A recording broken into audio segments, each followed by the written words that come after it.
A continuación, vamos a tratar un tema muy importante dentro del gobierno de tecnologías, COSO. Brevemente detallaremos, explicaremos qué es COSO, para qué se usa, en qué niveles. El informe COSO se ha convertido en el estándar de referencia. Es un medio para un fin, no un fin en sí mismo. No es solo normas, procedimientos y formas.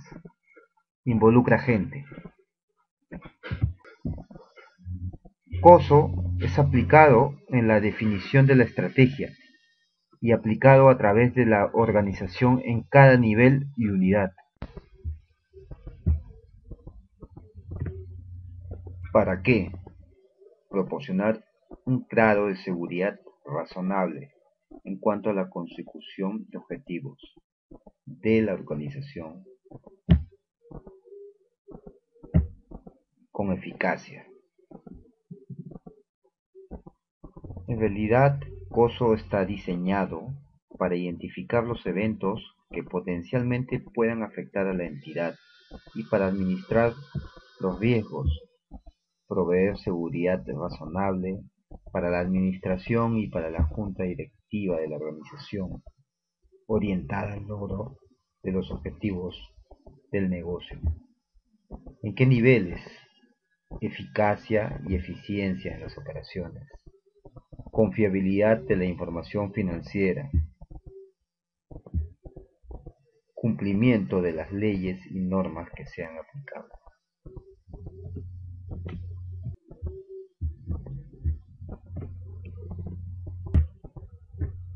El modelo de control interno, COSO, así como otros modelos y buenas prácticas en tecnología informática, en seguridad informática, sirven como apoyo para el control gerencial, gobierno corporativo. A continuación, en el siguiente gráfico se mostrará cómo el modelo de control interno COSO interactúa, se alinea con el gobierno corporativo. Podemos apreciar que los modelos de auditoría se soportan en estos marcos teóricos y modelos que inicialmente COSO soporta a otros modelos como COVID y sobre ellos tenemos otras buenas prácticas, ya sea ITIL, en la gestión de proyectos, en la gestión de la calidad, en la administración de servicios, desarrollo de aplicaciones, etcétera.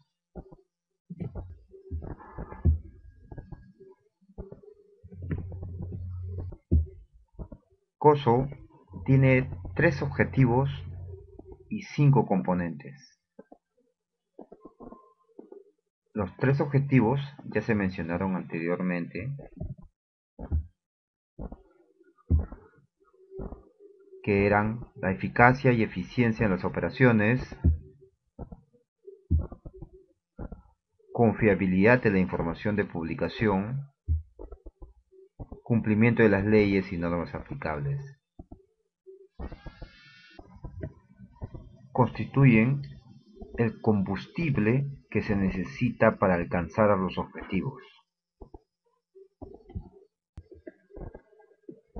El componente ambiente de control es la base del resto de los componentes y provee disciplina y estructura.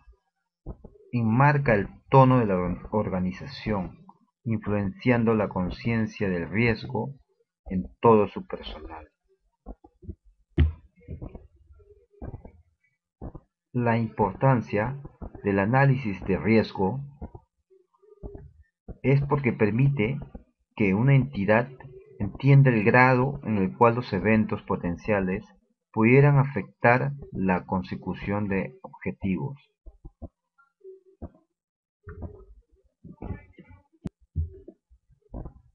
Dentro de este componente tenemos una metodología de gestión integral de riesgos, en la cual se identifican todos los riesgos estratégicamente relevantes.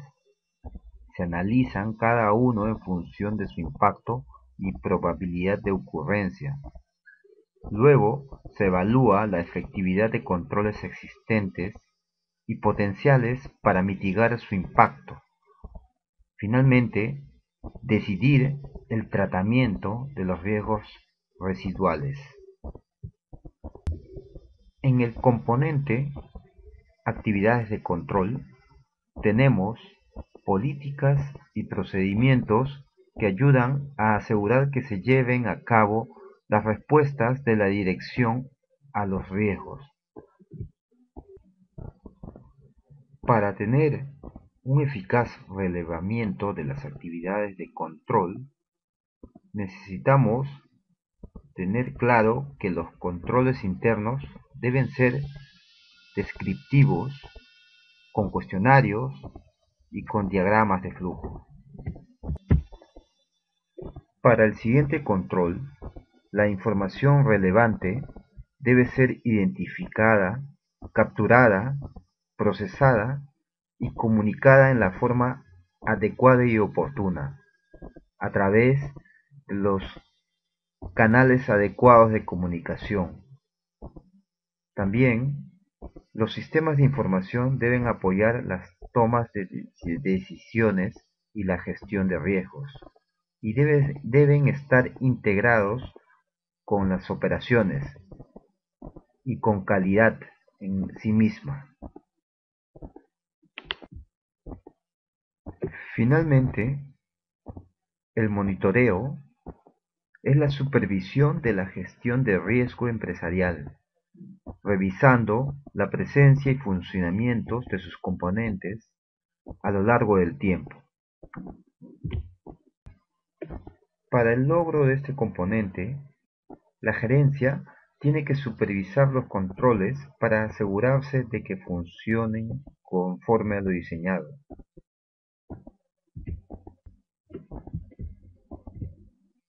Además, puede usar técnicas como entrevistas, encuestas, revisión de documentos y registros, procedimientos analíticos, observaciones de actividades y operaciones, cuestionarios de control internos. Otro aspecto importante para el cumplimiento de este componente de monitoreo son las funciones y responsabilidades de las personas. En este punto, lo que debe quedar claro es que todos los miembros de la organización son responsables del control interno.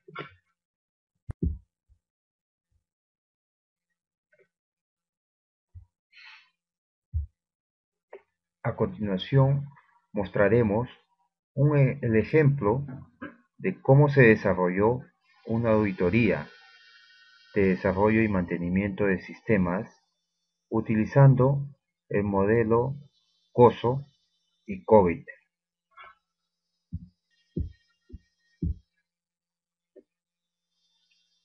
Inicialmente, el equipo de auditores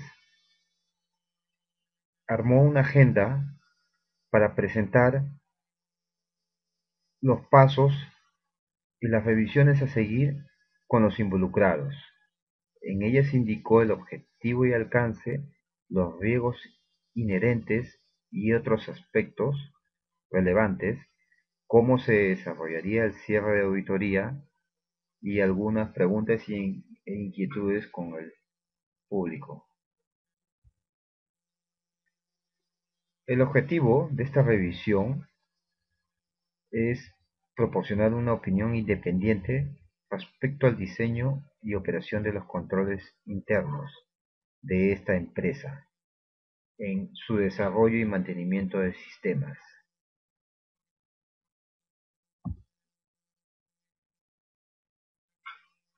Dentro del alcance, Se explicó que esta auditoría cubriría un periodo de 3 meses anteriores al inicio de la auditoría, que se usaría los modelos COSO y COVID. Se resaltó bastante este punto para demostrar la madurez de esta auditoría. También se explicó en qué consistía el modelo COSO y el alcance dentro de cada uno de estos cuadros. Por ejemplo, dentro de las actividades de control, se explicó que se revisaría el registro y aprobación de requerimientos en los sistemas, cómo se realizan la aprobación y priorización de proyectos y tareas, la planificación y administración, el desarrollo y mantenimiento de proyectos en sistemas, cómo se realiza la gestión de pruebas, y cómo se efectúa el cierre y la documentación dentro del manejo de los proyectos en sistemas.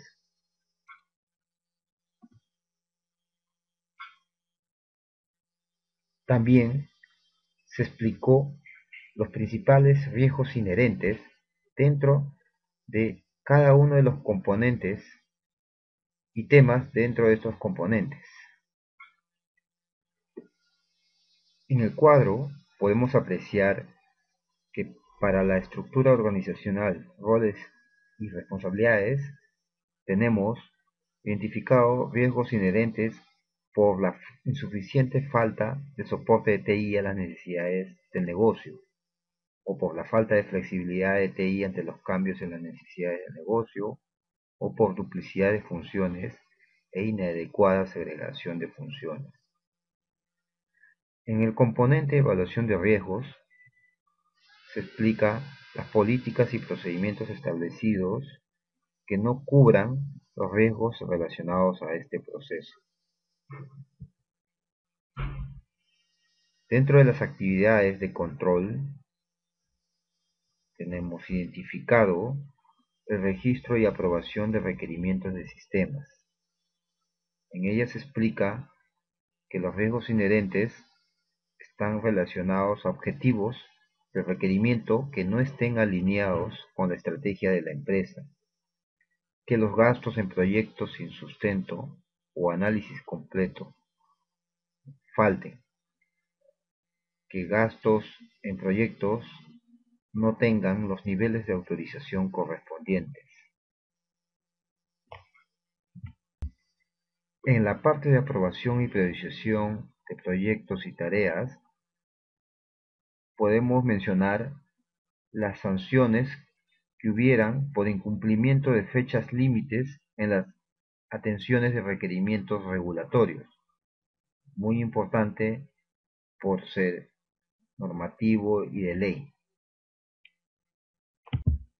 También por los gastos en tareas que no tengan los niveles de autorización correspondientes dentro de la ejecución de los proyectos. Dentro de la planificación y administración, otro punto importante y preocupante es que no se cumplan los plazos o sobrepasar los costos u horas hombres establecidos, la subutilización de recursos o pagas a terceros por tareas no efectuadas, algún riesgo de fraude. Otras actividades de control que podemos mencionar dentro de la gestión de pruebas, tenemos fallas en producción y vulnerabilidades en el código por pruebas insuficientes, vale decir, validaciones de QA, o acceso no autorizado a información durante las pruebas, que es un riesgo de seguridad. También podemos mencionar dentro de las actividades de control, cierre de proyectos y la documentación que no incorporen lecciones aprendidas para trabajos futuros, que el cierre de proyectos y tareas se haya realizado sin los niveles de conformidad necesarios, vale decir las aprobaciones de los usuarios líderes de los productos o de los requerimientos, las diferencias entre las expectativas y los requerimientos, y la subutilización del sistema por insuficiente documentación y entrenamiento. Vale decir que se hayan cerrado los proyectos y no hubo la capacitación necesaria al personal que lo usaría y se está usando parcialmente. Es importante resaltar que para poder acumular sustentos en estos puntos, auditoría solicitará cierre, actas de cierre de proyectos, documentación de pruebas realizadas con los usuarios, una base de lección aprendidas por cada proyecto y el sustento de las capacitaciones realizadas por cada entregable. Dentro del componente de información y comunicación, para los reportes de gestión es muy importante tener una adecuada administración de los proyectos, que no sea inexacta y no oportuna.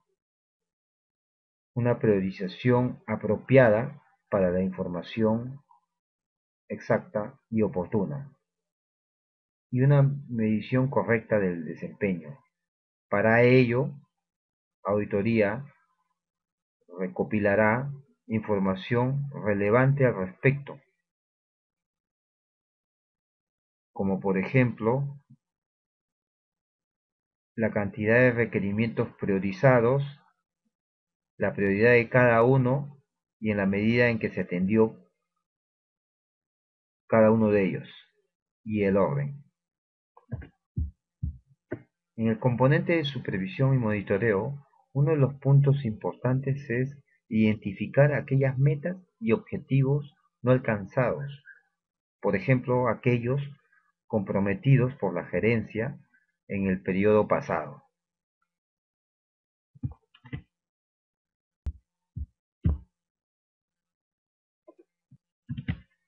Otro de los puntos importantes dentro de esta planificación de auditoría es que se rescata algunas buenas prácticas de COSO, como por ejemplo preguntar a través de un cuestionario y directamente qué riesgos identificados no disponen de controles efectivos a la gerencia, qué temas le preocupan, qué proyectos tienen planificados, de manera de que sirvan como un input para la planificación de estas revisiones y estos controles internos.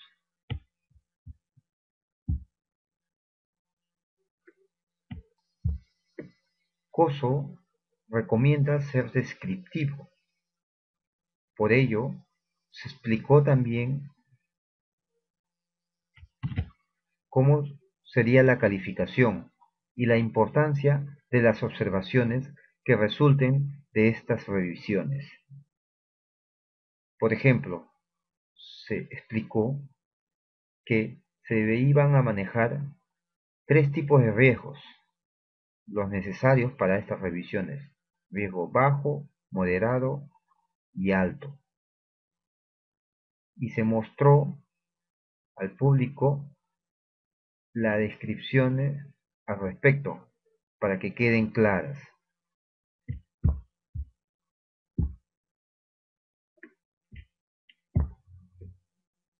Continuando con la explicación sobre la calificación a este proceso, se resaltó que la calificación mostrada como numérica iba a reflejar la evaluación de los controles internos en el momento de la auditoría.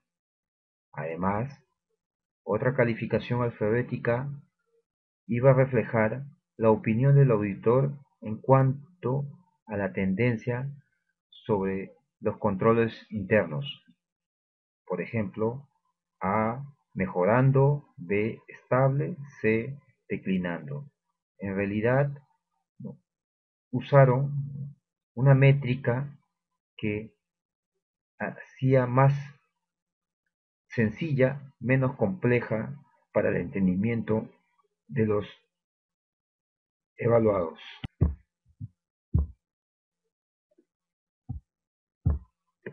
Finalmente, se comunicó al público cómo sería la presentación de los informes de estos resultados en base a una comunicación y revisión de observaciones, la calificación de la auditoría, la estructura del informe, la emisión de un informe borrador y uno final.